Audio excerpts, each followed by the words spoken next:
En Radio Intereconomía, Pulso Geopolítico. Análisis sobre los nuevos desafíos mundiales. Presenta Rafa Jiménez.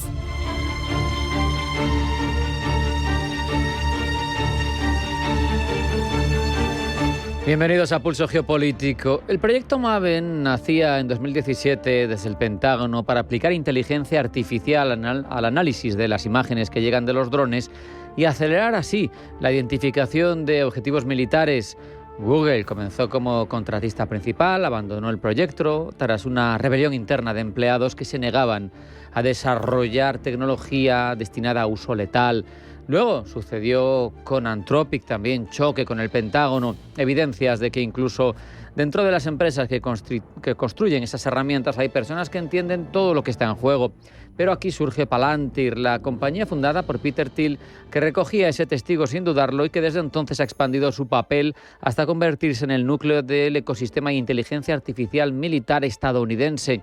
Y eso, en este conflicto que hay ahora en marcha en Irán, alcanza una centralidad y un protagonismo que antes eran inimaginables. Lo que Palantir aporta no es exactamente un sistema como podría parecer si somos algo distópicos, que dispara solo, que decide automáticamente a quién se anula en un campo de batalla o a quién no. Sin embargo, la distinción es frágil, es una frontera muy sutil. Es algo inquietante por lo sofisticado. Es una plataforma que ingiere cantidades masivas de datos de inteligencia, imágenes de satélite, señales de comunicaciones, movimientos de tropas y que genera recomendaciones de objetivos a una velocidad que evidentemente ningún equipo de analistas humanos puede igualar. El sistema reduce lo que los militares llaman la cadena de muerte, ese ciclo que va desde la detección de un objetivo hasta la decisión de atacarlo, y lo hace de horas a minutos, a segundos. Y en el contexto de una campaña contra instalaciones dispersas en una geografía, por ejemplo, como la de Irán, de 1.700.000 kilómetros cuadrados, pues eso marca la diferencia, es operativamente decisiva. Aquí es donde surge lo filosófico, lo jurídico del debate que hay en torno a este tipo de modelos. El diseño oficial insiste en que siempre hay un humano en el bucle del proceso de decisión, un humano que tiene que aprobar finalmente cada ataque. Sin embargo, hay mucha crítica. Algunos de los juristas más relevantes del derecho internacional humanitario y de la ética de la inteligencia artificial señalan que al final el sistema genera una recomendación con una confianza estadística altísima y te obliga a decidir si la apruebas o no bajo presión en una situación de combate y con solo segundos por delante. La decisión humana aquí al final es prácticamente una validación ritual, no es un análisis real. En la práctica es el algoritmo el que decide quién es objetivo o no de un arma tonta, si me permiten, de un arma que no tiene detrás la moral o la responsabilidad jurídica de un ser humano. El derecho internacional humanitario, el Convenio de Ginebra, los protocolos adicionales, exigen que los ataques en un acto de guerra sean resultados de una evaluación humana real, que haya una evaluación de la proporcionalidad, que haya distinción entre combatientes y civiles. Pero si esa distinción la realiza un algoritmo y el humano solo tiene que pulsar un botón en apenas segundos, la pregunta es obvia. ¿Quién tiene que responder si el algoritmo se equivoca y mueren civiles? ¿Quién afrontará los juicios de Nuremberg, si me permiten la comparación, después de una guerra en la que se analice cómo se ha operado con lo tecnológico? ¿Será el operador el que aprobó bajo presión de pocos segundos, aconsejado por la inteligencia artificial? ¿Será el ingeniero que entrenó el modelo con datos no auditados? ¿Será el directivo de Palantir que diseñó los criterios de selección? ¿Será el secretario de Defensa que firmó el pliego del contrato? Porque al final la cadena de responsabilidad se diluye de una manera que los marcos jurídicos actuales, existentes, construidos sobre la premisa de que los seres humanos toman las decisiones de matar, sencillamente no lo contempla. ¿Cómo lo gestionamos? Desde el punto de vista puramente militar, el salto de capacidades que ofrecen este tipo de tecnologías es obvio, es real, es significativo.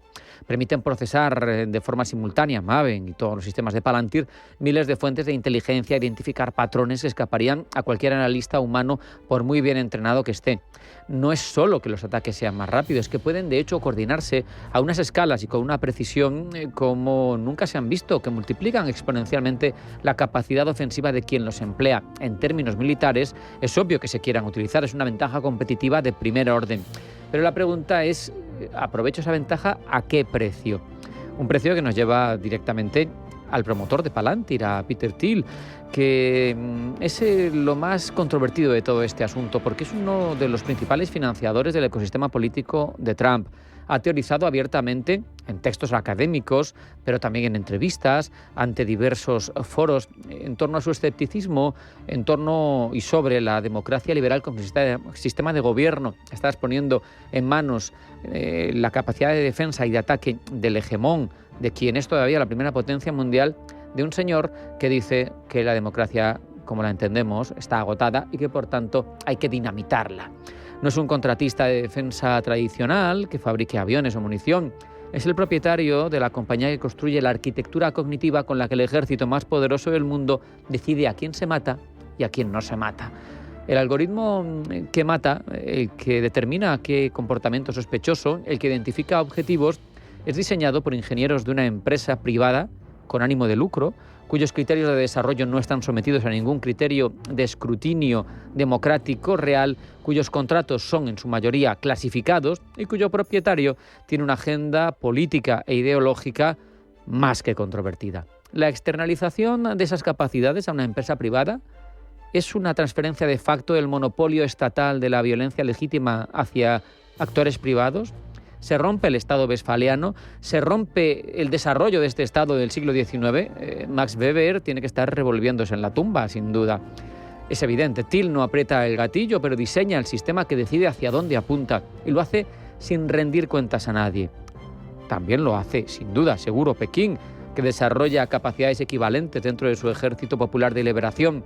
El modelo chino no resuelve el problema de la responsabilidad algorítmica, ni mucho menos mantiene formalmente la cadena de mando dentro de la estructura del Estado, dentro de un Estado, lo sabemos, no democrático y opaco, es evidente.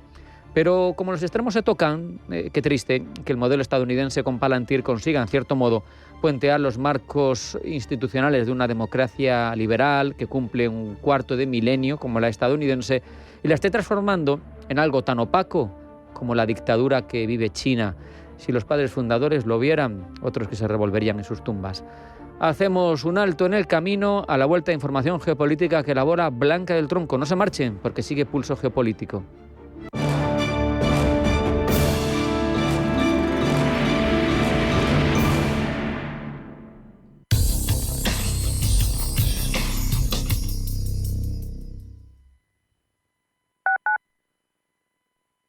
Si nos escucha, tiene el dial de su receptor en una de las emisoras de Radio Intereconomía. ¿Único se escribe con H o sin H? ¿Único sin H?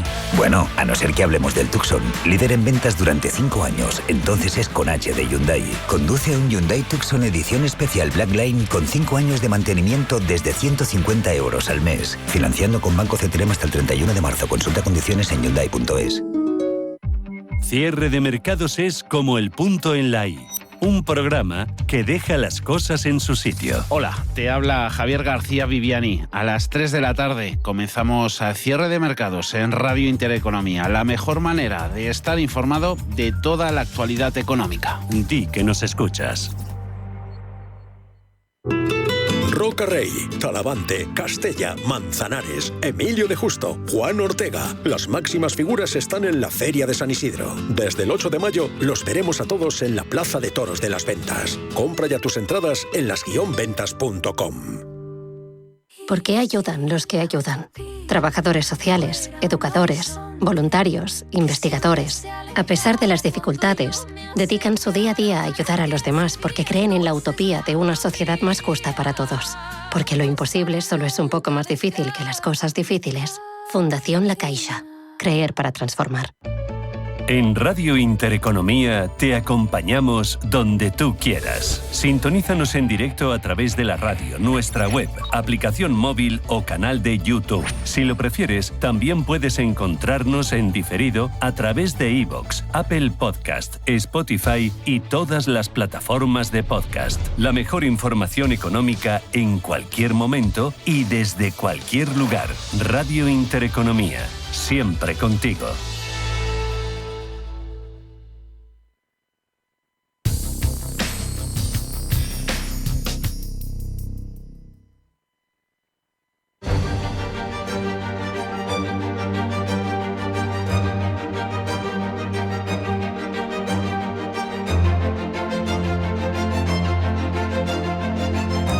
En Radio Intereconomía, Pulso Geopolítico. Presenta Rafa Jiménez.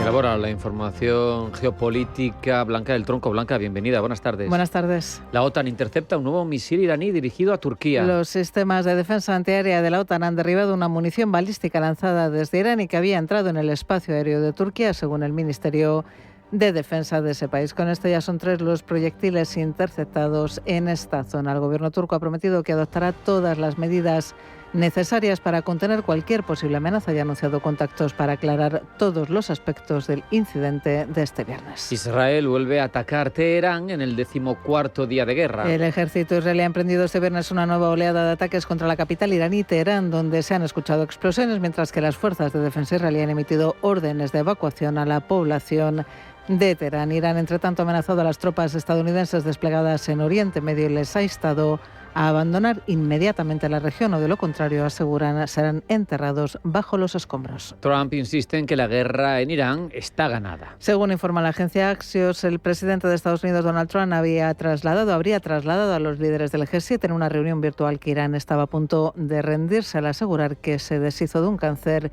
que nos amenazaba a todos. Según Trump, el régimen de los ayatolás está a punto de rendirse, pero no hay un líder, dice, que pueda anunciar la rendición. Eso sí, el presidente estadounidense advierte de que tiene una potencia de fuego sin igual, munición ilimitada y mucho tiempo por delante para combatir, dice, a la escoria de mente que lidera Irán. Estados Unidos confirma, por otro lado, 4 muertos entre los tripulantes del avión cisterna que se estrelló en Irak. El Comando Central de Estados Unidos ha anunciado que 4 miembros de la tripulación han muerto cuando un avión de reabastecimiento de combustible se estrelló en el oeste de Irak. Los esfuerzos de rescate continúan mientras 2 miembros de la tripulación siguen desaparecidos. Estados Unidos también decide suavizar las sanciones contra Rusia. Al menos en lo que al petróleo se refiere. Así, el Departamento del Tesoro autorizará temporalmente a los países la compra de petróleo ruso que esté en tránsito a fin de contener la escalada de precios del crudo, a medida que ya ha sido aplaudida por el Kremlin. Macron y Zelensky se reúnen en París. Ambos presidentes analizan los compromisos de los aliados de Kiev y la forma de presionar a Rusia en un momento en el que por la crisis del petróleo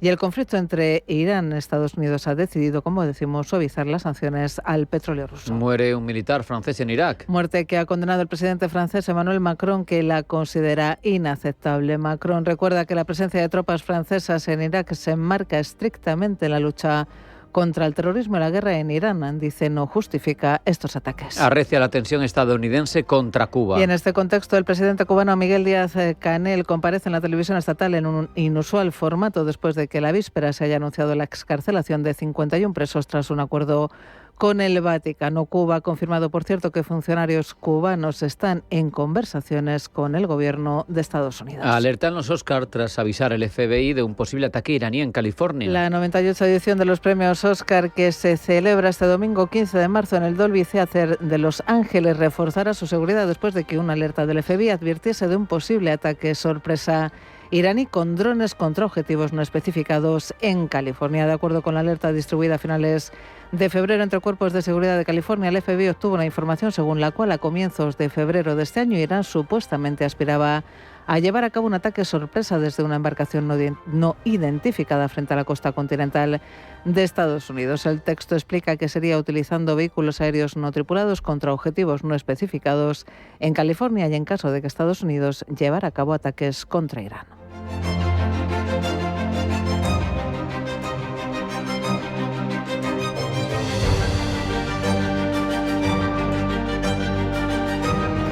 Profundizamos en todas estas informaciones, Blanca. Entrevista de Donald Trump en la cadena estadounidense Fox News, donde ha asegurado que su país atacará a Irán muy duramente la próxima semana. El presidente estadounidense ha asegurado que las cosas van muy bien y ha reiterado que su país está preparado para escoltar a los buques a través del estrecho de Hormuz si es necesario. El secretario de Guerra Pete Hegseth, entre tanto, ha asegurado que Estados Unidos está listo para intensificar su campaña militar contra Irán. Con cada hora que pasa sabemos que ellos también lo saben, que las capacidades militares de su régimen malvado se están desmoronando, apenas pueden comunicarse y mucho menos coordinarse, están confundidos y lo sabemos. Nuestra respuesta: seguiremos presionando, seguiremos avanzando sin cuartel, sin piedad para nuestros enemigos. Se ha señalado además que será Donald Trump quien decida el ritmo del conflicto. En cuanto al nuevo líder iraní, Mojtaba Khamenei, el secretario de Guerra estadounidense, cree que está herido y desfigurado. Los líderes iraníes no están en mejor situación, desesperados y escondidos, se han ocultado acobardados. Eso es lo que hacen las ratas. Sabemos que el nuevo líder, supuestamente no tan supremo, está herido y probablemente desfigurado. 14º día del conflicto en Irán, que se ha cobrado la vida del primer militar francés muerto por un ataque iraní a Irak. También en ese país, en Irak, una coalición de milicias iraquíes alineadas con Irán se han atribuido la autoría del derribo de un avión cisterna militar estadounidense en el oeste del país, que se ha cobrado la vida por el momento de 4 soldados estadounidenses. Irán, como vemos, está centrando en las últimas horas sus ataques sobre su país vecino. Pero ¿por qué lo está haciendo? ¿Qué estrategia hay detrás, Rubén Gil? Irán no está centrando su atención en Irak por casualidad. Para Irán, su vecino Irak es una pieza clave en su estrategia regional, especialmente en un momento de fuertes tensiones con Estados Unidos e Israel.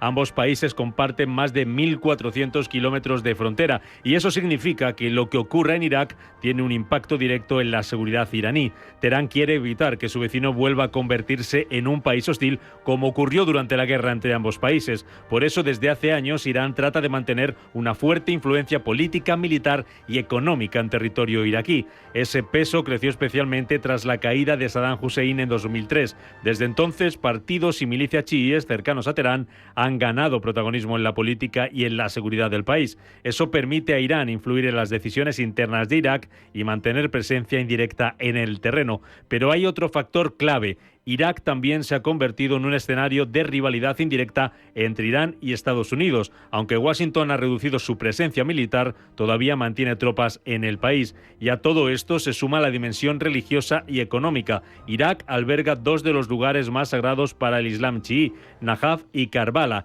Cada año millones de peregrinos iraníes cruzan la frontera para visitarlos, un flujo constante que refuerza los lazos religiosos, sociales y también comerciales entre ambos países. Y todo ello, como decimos, cuando se cumplen 14 días desde el inicio del conflicto, 14 días en los que el crudo de referencia mundial, el Brent, ha subido más de un 40%. Al inicio del conflicto, el Brent estaba en torno a entre 75 y $80 por barril y actualmente se sitúa en el entorno de los $100 por barril. Subida del petróleo que ha llevado a Donald Trump a tomar una decisión, la de comprar temporalmente ciertos productos petroleros rusos. Gemma González.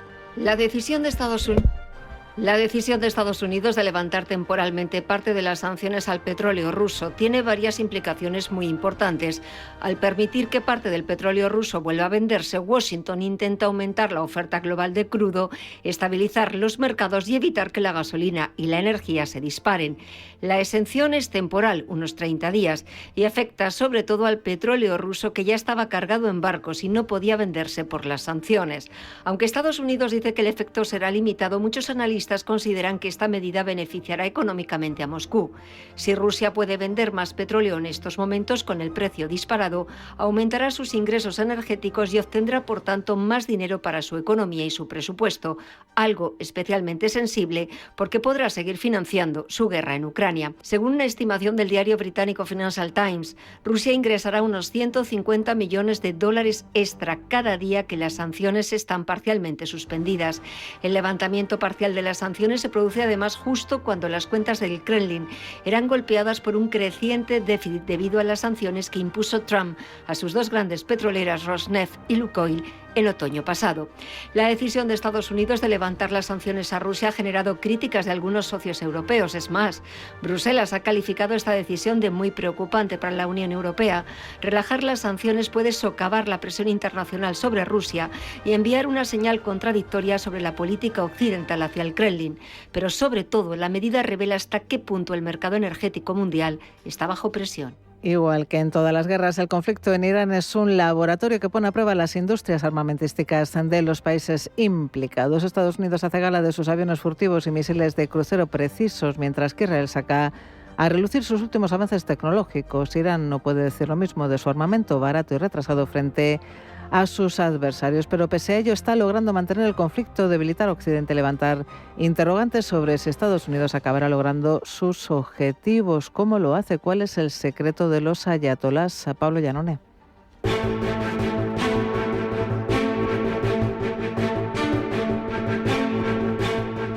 Es muy posible que todo comenzase con el Blue Sparrow, un misil balístico israelí de 6 metros de longitud y 1.900 kilogramos. Salió disparado del caza F-15I, ascendió rápidamente y salió de la atmósfera.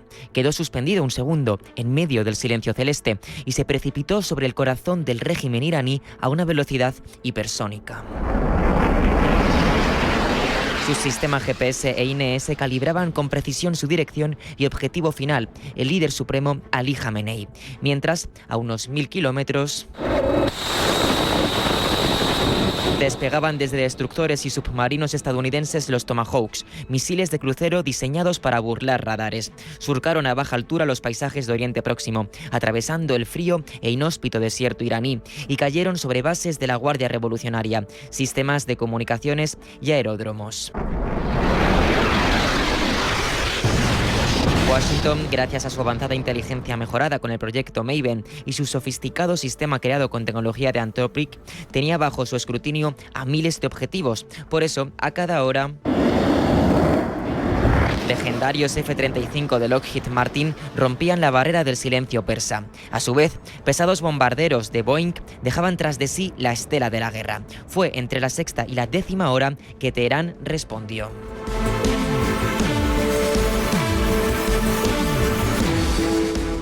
Lo hizo con su mayor especialidad, los drones Shahed-136, perfectos para saturar las redes de defensa y movilizar al sistema de defensa Patriot. Infalible, pero extremadamente caro. Tras esta primera oleada, los misiles balísticos iraníes activaron los sistemas estadounidenses THAAD, inútiles contra drones, pero eficaces para derribar proyectiles que vienen de las alturas. Este ciclo de intercepciones se ha mantenido durante los últimos 13 días, como nos contaba el analista político Luciano Zacara, que se encuentra en Qatar. Están pasando más o menos tres andanadas de intercepciones de misiles o drones por día, más o menos. No ha bajado mucho la intensidad, parecía que había bajado un poco en el día 6, 7, 8 y ahora parece que ha vuelto a resurgir.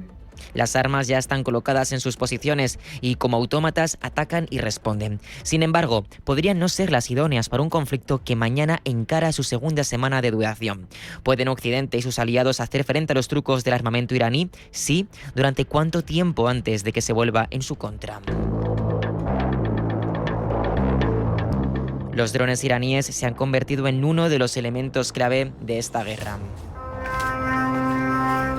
Son baratos y eficaces en su cometido, desgastar los costosos sistemas de defensa estadounidenses. Su objetivo es agotar este caro modelo de protección. Cada misil Patriot cuesta $4 millones frente a los 20.000 de los drones. Quizá la guerra es asimétrica, con una balanza a favor de Estados Unidos, pero en el campo de batalla, Irán ha logrado ganar cierta superioridad estratégica. Andrea Betti es profesor de Relaciones Internacionales de la Universidad Pontificia Comillas. El primer objetivo es dañar objetivos estadounidenses o de sus aliados, y el segundo es que los países del área, de la región, empiecen a ver costes demasiado altos debido a esta crisis y que por lo tanto presionen a Estados Unidos para que pare. Los países del Golfo no pueden exportar el petróleo del que depende buena parte de su economía, mientras Estados Unidos no puede asumir los costes de sus aliados, ya que con ello aumentaría aún más el déficit a solo 7 meses de las elecciones de medio mandato. Pueden, por tanto, seguir dependiendo de unos sistemas tan caros para proteger no solo las bases de Washington en la región, sino las centrales de producción de petróleo y gas, enclaves urbanos o aeropuertos. Ya existe respuesta a esta pregunta y no vino ni de un petroestado ni de la Casa Blanca.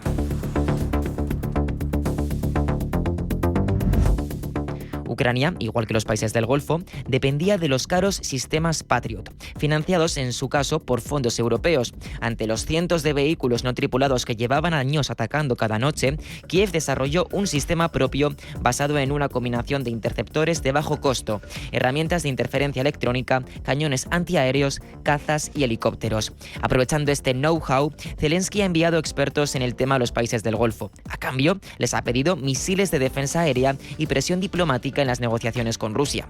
De esta manera, ha reequilibrado algo la situación, ya que desde que comenzó el conflicto en Irán, han sido varias las señales que han apuntado a que Moscú podría salir reforzado gracias a su producción de petróleo y el levantamiento de sanciones para compensar el bloqueo de Hormuz. En este cruce de guerras parece que hay beneficios para dar y tomar, ya que se vislumbra de pronto una oportunidad para que los países del Golfo desarrollen más su autonomía estratégica, crónicamente dependiente de Estados Unidos. Aún así, Washington no dejará que esto pase así como así. Al fin y al cabo, va siempre un paso por delante. Quizá no puede parar a los drones iraníes, pero sí que puede imitarlos. Así crearon a Lucas, que como explica el almirante estadounidense Brad Cooper, es fruto de copiar el modelo iraní. A día de hoy lo están usando contra los ayatolás. Con esto estamos viendo que Irán es en cierto modo un referente en armamento y está sacando mucho partido de poco. ¿Cuál es su secreto militar?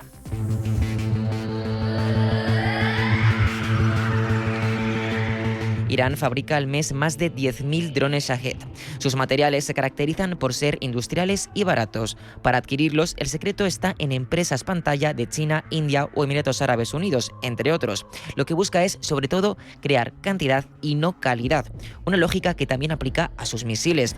Reuters sitúa su stock actual en una horquilla bastante amplia, de 2.500 a 6.000, de todo tipo, balísticos, de crucero, hipersónicos. Muchos de ellos están inspirados en diseños norcoreanos y rusos. A través de redes clandestinas con las que esquiva sanciones, consigue los insumos necesarios y pese a las complejas maniobras que tiene que llevar a cabo y lo vulnerable que es como país sancionado, logra obtener un arsenal eficaz y sobre todo diversificado.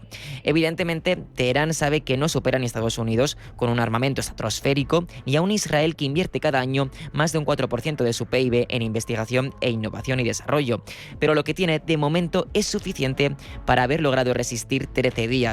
Con su estrategia basada en drones y misiles, ha logrado que los altos costes de las operaciones preocupen a los países del Golfo y a Washington. Está jugando sus pocas cartas para atacar con fuerza, pero no a objetivos terrestres, sino a la economía del mundo entero. La interdependencia fruto de la globalización y el funcionamiento de las democracias son el talón de Aquiles que han permitido a Irán convertir a su débil industria de la defensa en una fortaleza, custodiada por los montes Zagros y el hermetismo de la Guardia Revolucionaria.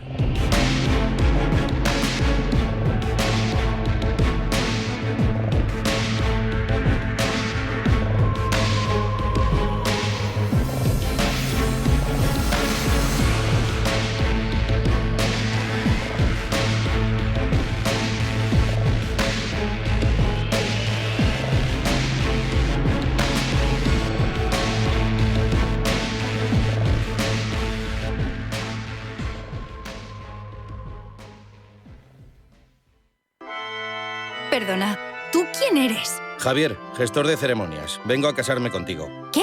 ¿Y Carlos, mi novio? Carlos no asiste a ceremonias. Es el procedimiento.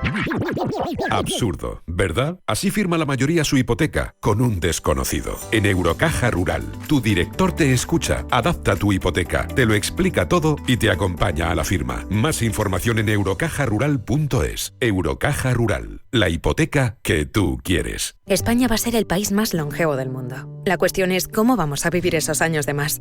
No nos vamos a conformar solo con cumplir años, queremos vivirlos al máximo. Y para eso Asisa presenta Bienvejecer. Cuidarse hoy para vivir mejor mañana. Descúbrelo en bienvejecer.es. Asisa, mejor así.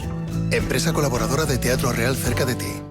Vuelve Flecha, la feria de arte de Arturo Soria Plaza. Hasta el 15 de marzo, el realismo madrileño cobra vida. La Gran Vía de Antonio López protagoniza esta edición con arte contemporáneo, exhibiciones en directo y talleres con artistas. Flecha 2026. Arte que se mira despacio en Arturo Soria Plaza. Más información en arturosoriaplaza.es.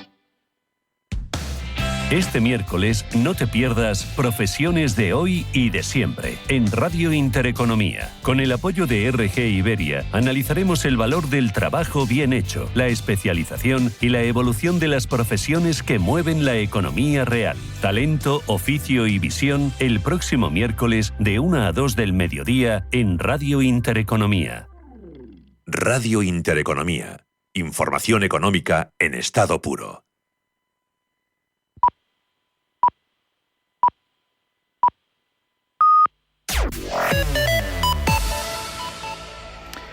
Abre la bolsa de Nueva York. Wall Street se encamina a cerrar otra semana volátil con acciones y bonos al alza.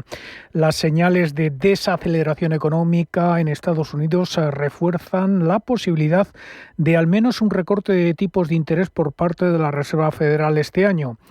El PIB estadounidense crece a un ritmo mucho más lento a finales del año pasado, lo que impulsa los bonos del Tesoro con vencimientos a corto plazo, registrando un mejor desempeño a medida que los inversores aumentan sus apuestas en favor de una flexibilización monetaria. Recordemos que la FED se reúne la próxima semana. Estas apuestas también están impulsando el optimismo en el mercado de valores y el S&P 500 abre al alza y se encamina a detener una caída de 3 días. Estados Unidos ha recortado este viernes a la mitad el crecimiento del cuarto trimestre hasta dejarlo en un 0,7% después de que la lectura preliminar mostrara un avance del 1,4% interanual, ya que se quedará muy por debajo de lo esperado. Esto supone una fuerte desaceleración desde el 4,4% al que creció la economía estadounidense en el tercer trimestre. Y el gasto de los consumidores apenas aumenta en enero una décima. La agenda macro de hoy también llega marcada por el índice de precios de gasto de consumo personal de enero, que se considera el indicador de inflación preferido de la FED. El índice PCE subyacente aumenta un 0,4% intermensual en enero, en línea con el consenso, y la tasa interanual sube al 3,1%, todavía muy por encima del objetivo del 2% de la FED. Tenemos hoy corrección en los precios del petróleo, en una semana en la que el barril de Brent ha superado los $100 en Nueva York. El West Texas ahora está cayendo un 1,77% hasta $94. Repasamos los índices en Nueva York. El S&P 500 está subiendo un 0,57% hasta 6.710 puntos. El Dow Jones Industriales sube un 0,71% hasta 47.015 enteros, mientras que el tecnológico Nasdaq 100 en 24.652 puntos se anota casi medio punto porcentual.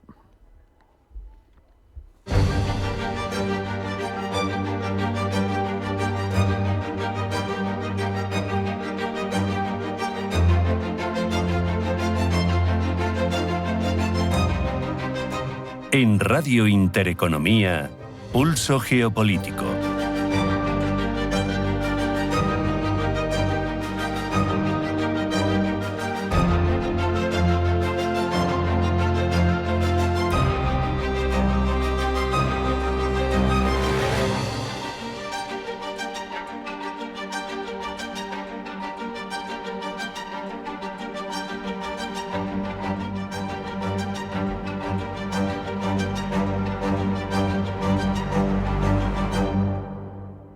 La guerra contra Irán ha puesto en evidencia que el petróleo sigue siendo el nervio más sensible de la economía mundial, pero detrás del precio del barril, de la tensión en el estrecho de Hormuz, de los problemas que encadenan los sistemas económicos, hay una disputa mucho más profunda.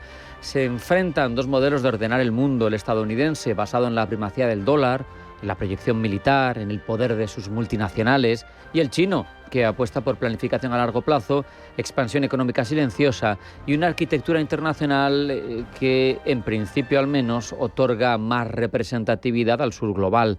Para analizar qué fuerzas determinan el momento actual geoeconómico, pero sobre todo el futuro, hablamos ya con Luis Garbía, Top Voice de LinkedIn y director del Máster en Riesgo Financiero de ICADE. Luis, bienvenido, buenas tardes. Buenas tardes, Rafa, encantado. Si nos fijamos en coyuntura, aunque podemos tocar muchos temas, tenemos tiempo, vemos ese petróleo a $100, Agencia Internacional de Energía hablando de la mayor perturbación energética de la historia, 400 millones de barriles que se liberan de reservas. No sé si es precipitado y habría que liberarlos cuando no hubiera. En cualquier caso, ¿se reconfigura el mercado energético mundial o es algo coyuntural? A ver, por un lado, es muy complicado, es muy complicado diferenciar valor y ruido, diferenciar qué es teatro de qué realmente son acontecimientos que nos mueven. En este sentido, hay una negociación y parte de esa negociación es lo que ha hecho durante esta semana el barril del crudo. Si bien tanto Venezuela como Irán, los acontecimientos que protagoniza Trump suceden en viernes a última hora por lo de los mercados, todos hemos visto esta semana cómo el precio del petróleo, la OPEP, subía el precio del petróleo en domingo por la noche, justo antes de la apertura de los mercados. Y vimos, al final es un concepto que es el de circuit breaker. Todos estábamos más o menos tranquilos mientras el petróleo no llegara a los $100 el barril. El lunes por la mañana, de madrugada, tocó, horario español, los 95, 96, nos pusimos todos nerviosos y en apenas horas llegamos a ver el petróleo a $120 el barril. Se reunió el G7, lo que has comentado, la Agencia Internacional de la Energía habló de desbloquear esas reservas y respondiendo a una de las cosas que decías, yo no sé si se han llegado a desbloquear las reservas. Es el anuncio lo que ha ayudado a controlar. Casi en el precio. En aquel lunes sí. Aquel lunes pero sí que impactó. Dólares. Llegó a $120. Al final estamos en una nueva economía donde lo relevante no es tanto hacer, sino el mensaje que lanzas. Y estoy pensando en el instrumento anticoacción, que tardaríamos desde Europa en ponerlo en marcha 2 años. Pero simplemente el anuncio de que se lo íbamos a ejecutar a Estados Unidos ya le obligó a Trump a dar marcha atrás. O como desde la crisis de Silicon Valley Bank ya no hemos vuelto a oír hablar de ninguna gran crisis bancaria porque simplemente ya no se informa de ellos. El punto informativo es fundamental, Rafa, y tenemos que pensar en 2 variables, el precio del petróleo y la inflación, que son 2 variables que son muy, muy sensibles a los anuncios. O sea, el Producto Interior Bruto, el impacto del Producto Interior Bruto tardaremos en verlo. Pero en cambio, la respuesta que tiene el precio del petróleo y la propia inflación a estos anuncios es directa. Es evidente que una economía global con el petróleo a $200 tendría muchos problemas. No sé qué pasaría a largo plazo, porque sabemos que todo además está concatenado y hay un efecto dominó. Pero me resultaba muy interesante leerte lo que mencionabas sobre el conflicto en torno a números, ¿no? En torno a cómo a Estados Unidos le sale rentable con su fracking un petróleo, vamos a decir, entre $60 para arriba o 40, $60, sí.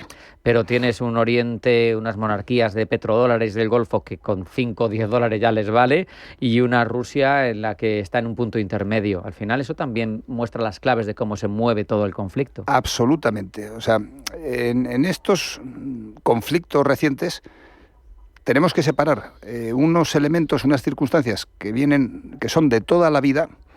O sea, al final, por mucho que nos esforcemos, la geografía no cambia y los costes de extracción del petróleo tampoco. Y luego, en cambio, hay otros elementos que son absolutamente modernos. Y, por ejemplo, en este sentido, que hablamos luego si quieres, el coste del armamento. O sea, cómo con 3.000 euros puedes poner en jaque la economía mundial. Hombre, y la democratización, lo dices tú. Absolutamente. Se para con misiles de $5 millones, con un par de ellos, un dron de 50.000.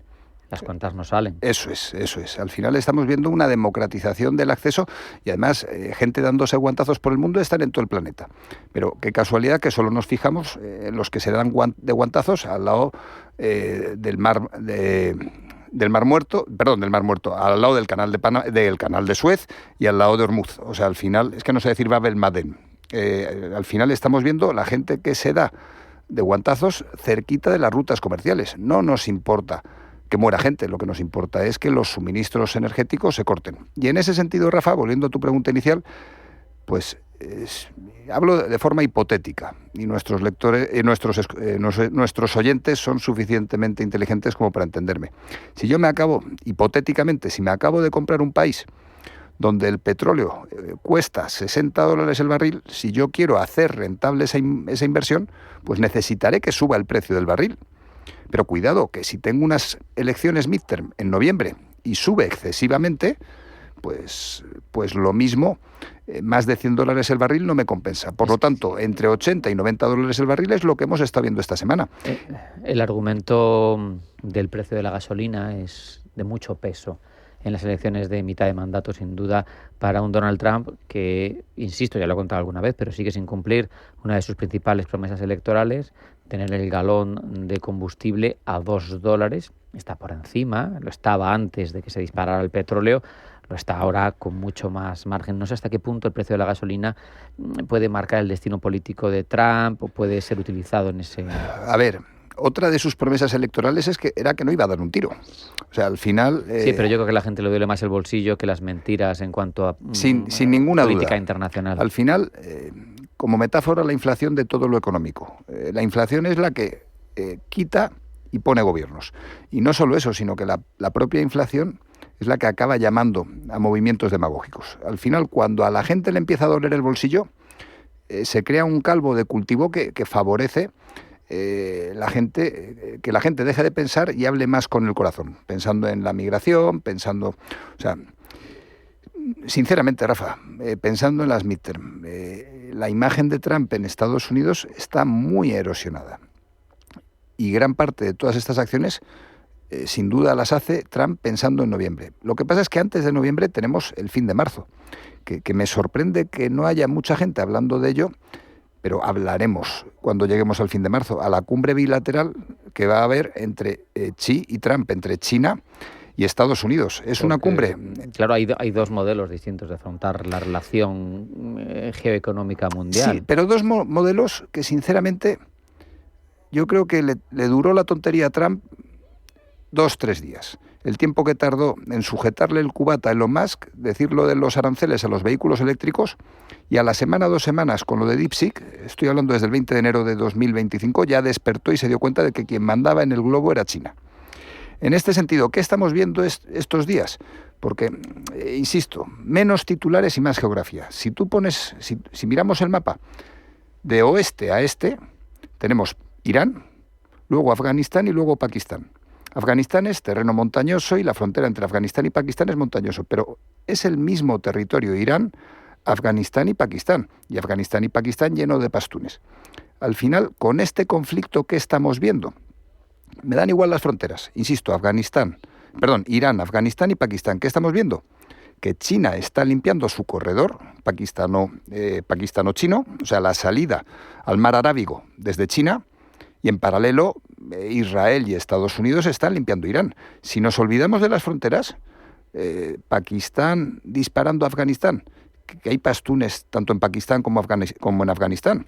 O sea, al final lo que estamos viendo es artificial. Sí, pero al final lo que estamos viendo es un terreno enorme donde hay chiíes, pastunes, pero que no es religión, donde hay mucha miseria y AK-47 y muchos años de guerra de gente a la que se ha ido armando después de todos estos años. A lo que me refiero está en mitad de todas las rutas comerciales, es un territorio donde hay gente pues que si se enfada mucho y después, especialmente si has masacrado sus poblados, pues tienen una tendencia a la yihad, los muyahidines, o sea, tienen una tendencia a destrozar todo lo que se pillen por delante, y lo que estamos viendo es una limpieza de todo ese terreno. Y aquí yo no soy capaz de ver, igual que no veo las fronteras, tampoco veo una diferencia entre quién sale ganando de esto, si China, Estados Unidos o Irán.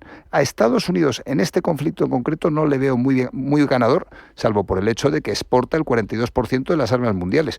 Pero realmente lo que estamos viendo es un ajuste de un territorio que hasta ahora era conflictivo, y esa conflictividad no le interesa a ninguno de las grandes potencias que controlan las rutas comerciales, Rafa. Petróleo caro para China, hay quien ha aducido, para intentar perjudicar a su economía, y sobre todo el modelo no va tanto relacionado con Donald Trump, cuando yo apelaba al modelo de Estados Unidos, que al final es una etapa más de Estados Unidos, el 47º presidente, pero dejará de serlo en algún momento, aunque solo sea por la biología, no sé si por la Constitución. Hablo de ese modelo que ha proyectado Estados Unidos, que es fuerza bruta, fuera de tus fronteras, bases a lo largo y ancho de todo el mundo, economía de guerra. Las economías de la guerra han generado, pues lo que tú dices, el dominio de la energía, el dominio del sector armamentístico, mientras que en este caso lo que propone China, que no es de color de rosa, pero es otra estrategia, no voy a disparar un solo tiro, pero voy a arrimar a mi proyecto a ese sur global lleno de materias primas que me interesan, con el que tengo relaciones económicas, al que le digo Occidente ha sido malo y no te ha dado voz desde el 45 y yo propugno un multilateralismo que sí te da voz. Esos son los dos modelos en los que yo creo que está la disyuntiva. Absolutamente. Y siguiendo con esa historia, en el 47 se forma la ONU. Yo creo que gran parte de que hayamos visto el ataque de Pakistán a Afganistán apenas horas antes de Israel es pues por lo del derecho internacional. O sea, habría que haber convocado a la ONU, mandar cascos azules, una resolución de la ONU, poniéndole colorado a Pakistán. Yo creo que uno de los grandes perdedores de todo esto que estamos viendo, que ya con Venezuela se empezó a resentir, que además lo ha dicho Ursula von der Leyen esta semana, el derecho internacional, la metáfora de la ONU.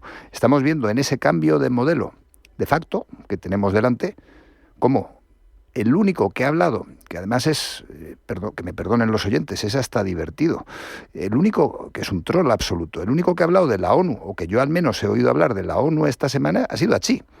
O sea, sí, es el mundo al revés, el multilateralismo lo propugna una dictadura comunista y el paladín de la democracia liberal, que cumple 250 años en este 2026, que es Donald Trump, le dice a un entrevistador ante millones de espectadores que a él el derecho internacional le da igual, que lo único que le importa es lo que hay en su mente. Exactamente. Pero bueno, esas son las cartas con las que hay que jugar. Hay que analizar ahora hacia dónde va. Pero para mí, de un modelo y de otro. Para mí uno de los titulares de esta semana es la ONU ni está ni se la espera. Pero es que eso ya desde hace tiempo, desde que llegó Trump y se cargó el multilateralismo. O la Organización Mundial de la Salud. No, sí estamos de acuerdo, pero es parte del proceso. La Organización Mundial de la Salud, la Organización Mundial del Comercio, lo que estamos viendo es ese cambio que tú estabas comentando. Debilidades de Estados Unidos. Es obvio que el lobby es legal, la actividad de lobby es legal en Estados Unidos, pero también es obvio que ha condicionado la actitud y las estrategias fuera de sus fronteras de los presidentes desde hace décadas. Pero da la sensación de que ahora se ha vuelto casi personal. Y en un entorno en el que el poder se ejerce en Estados Unidos, el estás conmigo contra mí, casi por el miedo, ¿qué efecto, yo te pregunto, tiene sobre la competitividad del país cuando dice Anthropic, yo no aporto mi tecnología para que el Pentágono la utilice sin criterio humano como elemento de muerte, pero otro te dice que sí? Y un poco esa es la reflexión que te pido. Sí, pero además, pensando en Anthropic, los de la inteligencia artificial de cloud, frente a OpenAI, que son los de GPT. En teoría, Trump lo que ha intentado con los anuncios es apoyar a OpenAI, a los de GPT. O sea, porque al final la CIA les ha cedido contratos y ha expulsado a Anthropic. Por un lado, que Trump, respondiendo a tu pregunta, el impacto que tiene esto en la economía, que Trump ataque a Anthropic, lo que ha hecho es que durante estas 2 semanas las suscripciones a cloud de la IA de Anthropic hayan subido. El mundo es un poquito también como lo de los aranceles.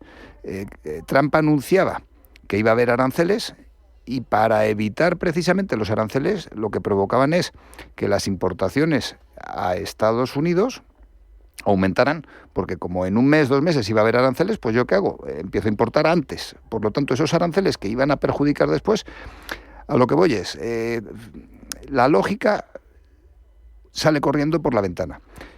Hechos objetivos, el déficit, el gasto público, el billón que ha aumentado, los más de 38 billones de deuda pública sobre el Producto Interior Bruto que tiene Estados Unidos, pensando en las debilidades que me estabas preguntando. Un gasto público absolutamente desbordado. Luego, una pérdida de legitimación. O sea, Trump, la sentencia del Tribunal Supremo, que le ha puesto colorado. O sea, al final lo que estamos viendo es cómo, en el corto plazo, está ganando Trump unas bazas, que está por ver que las gane todas, que sin duda en el medio y en el largo plazo les está perjudicando de forma absolutamente estructural. Por ejemplo, la relación que tiene Estados Unidos con Europa.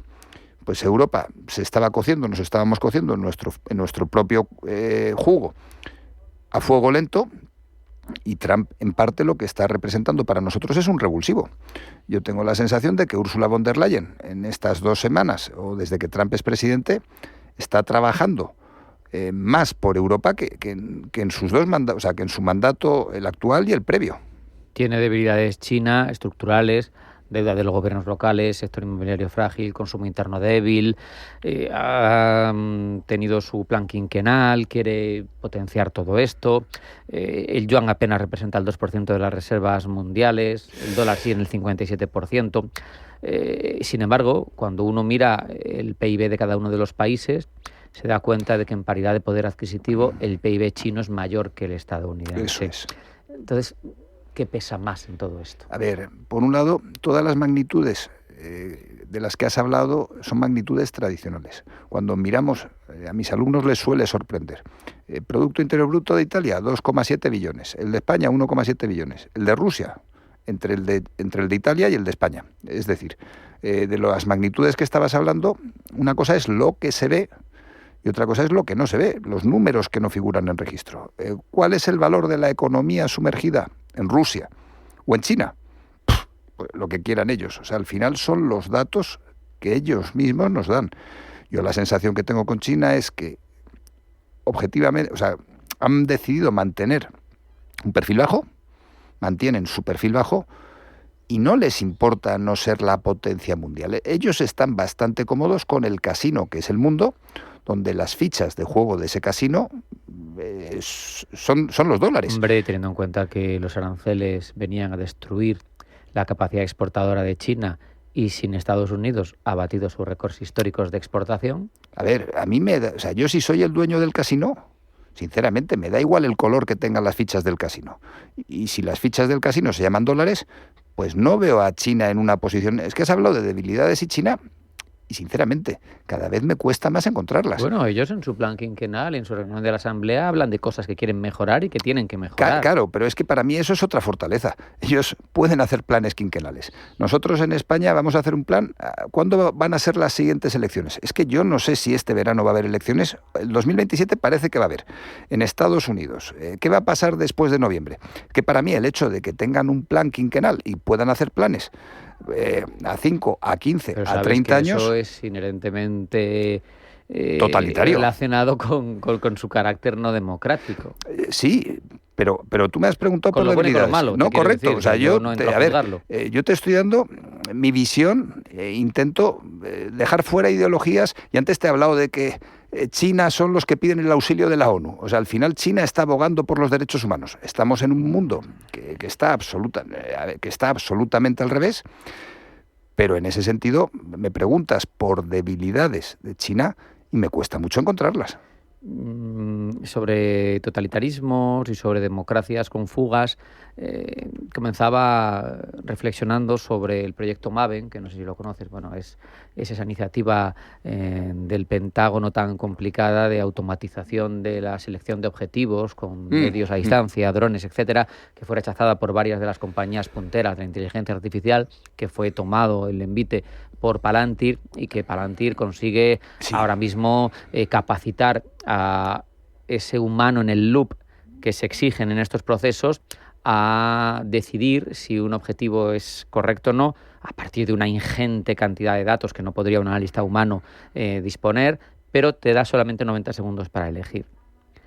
Palantir, cuyo ingeniero que haya programado esas inteligencias artificiales o sesgado no es un actor público ni sometido a escrutinios públicos, cuyo director de ingeniería ha planteado su desarrollo como sea, cuyo cofundador, Thiel, es un claro detractor de la democracia liberal tradicional, es quien dota al ejército más poderoso del mundo de una herramienta en la que el operador humano que está en el loop lo único que hace es darle al botón, porque no le da tiempo a analizar si ese objetivo es el correcto o no.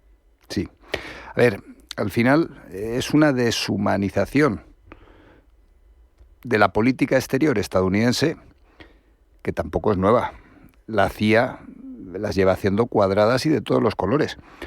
¿Qué hemos conseguido, o qué ha conseguido Estados Unidos, e insisto, Pakistán, con el ataque a Irán, a Irán y Afganistán? Hemos legitimado que en toda esa zona, en toda esa región geográfica, pues un dron con sus misiles Hellfire pues pueda acertar a cualquier objetivo con independencia de las fronteras. Antes te tenías que preocupar de los conflictos diplomáticos. Si yo meto un misilaco en un país que no es el mío, pues ahí aparece un conflicto diplomático. ¿Qué estamos viendo? Ya no hay derecho internacional. Ya no hay derecho internacional. Fuerte. Ahora tienes estos drones que eligen objetivos, pues como si estuvieras jugando a la Wii. Y hablo de la Wii en concreto porque hace apenas horas la Casa Blanca oficial ha publicado un vídeo en su perfil de Twitter jugando con juegos de la Wii y el destrozo que ocasionan los drones. Aparece un señor jugando al golf y luego la bola de golf se acaba transformando en un misil que da. O sea, al final la gente, los operadores de drones, se sienten como si estuvieran jugando a videojuegos. Al final es un componente de una guerra, además absolutamente carísima, que tú cuando disparas y destrozas un poblado entero, porque no sabes lo que hay dentro del poblado, pues puede que haya un señor que estuviera con un RPG, que antes haya servido para la CIA, antes haya servido para Estados Unidos o para Rusia o para quien sea, que cuando vuelve a su casa no se encuentra toda su familia destrozada. Y ese señor lo que siente desde ese momento hasta el día que se vaya de este mundo es odio hacia todo aquel que considere que ha causado ese conflicto.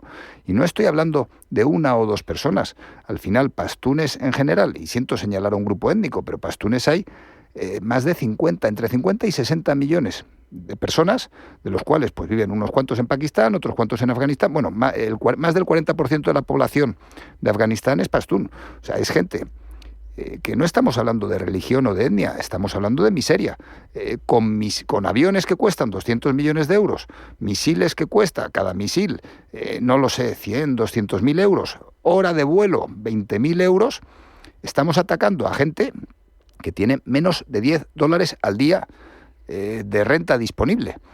Al final no es una guerra contra islamistas radicales, es una guerra contra una población donde hay miseria, gente desesperada, a la cual, además, ha armado el propio Estados Unidos. O sea, es una situación en la cual...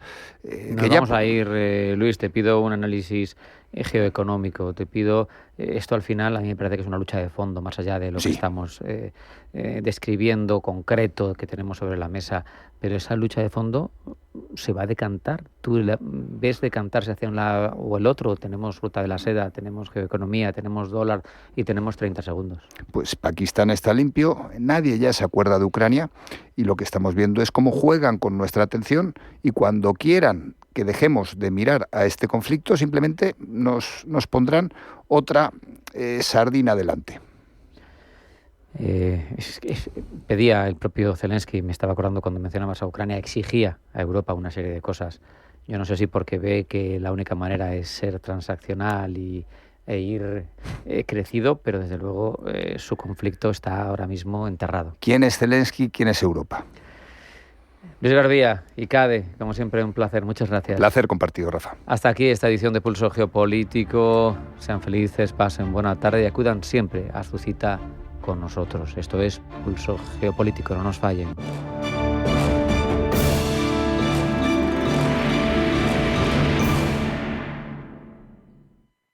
¿Dolor articular, cansancio o digestión pesada? Descubre Mar Azul de Sol Naturaleza, un suplemento único con ficocianina, rica en antioxidantes naturales que ayudan a desinflamar, revitalizar y proteger tu organismo desde el interior. Llama al 91 31 31 409 o entra en solnaturaleza.es. Gran Hotel Inglés comenzó siendo el café de tertulias más influyente de Madrid y en los años 20 uno de los centros culturales de primer nivel, donde se reunían artistas, escritores, pintores y políticos para entre cafés y vinos inspirar sus obras, debatir durante horas de literatura, cultura, política y otros asuntos mundanos. GranHotelInglés.com, tu hotel de lujo en Madrid. ¿Estás listo para que tu evento de empresa sea algo único? Washow Madrid, donde cada detalle está pensado para inspirar, conectar y celebrar. Música, gastronomía y tecnología se unen para que tus invitados vivan una experiencia inolvidable. El show más espectacular del mundo. Más información en washow.com.